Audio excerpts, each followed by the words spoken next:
আমাদের এই ড্রেসটি কিন্তু আরো অনেক বেশি সুন্দর। আজকে যে ড্রেসগুলো আমি দেখাচ্ছি এগুলো কিন্তু প্রত্যেকটা ড্রেসই হচ্ছে কটন ফেব্রিক্স এর মধ্যে করা রয়েছে।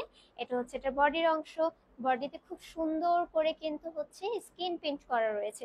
প্রত্যেকটা ড্রেসই আপনারা স্কিন প্রিন্ট পেয়ে যাবেন এবং ড্রেসে পেয়ে যাচ্ছেন আড়াই গজ কাপড়ের মধ্যে 2.5 হাত বহর। এটার সাথে পেয়ে যাচ্ছেন একটা দোপাট্টার সাথে পেয়ে যাচ্ছেন সালোয়ারের কাপড়। এই হচ্ছে সালোয়ারের কাপড়। সালোয়ারের কাপড়ও পেয়ে যাচ্ছেন হচ্ছে 2 গজ কাপড়ের মধ্যে 2.5 হাত বহর। আর পুরো দোপাট্টাটা আমি খুলে দেখিয়ে দিচ্ছি।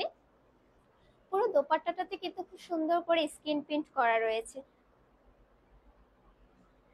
এন্ড স্ক্রিন প্রিন্টের সাথে কিন্তু খুব সুন্দর করে আপনারা টার্সেল ওয়ার্ক পেয়ে যাচ্ছেন। আর পাশে কিন্তু খুব সুন্দর করে স্ক্রিন প্রিন্ট করা রয়েছে। আর দোপাট্টাটা পেয়ে যাচ্ছেন হচ্ছে 5 হাত বহরের মধ্যে পেয়ে যাচ্ছে। অনেক বড় দোপাট্টা।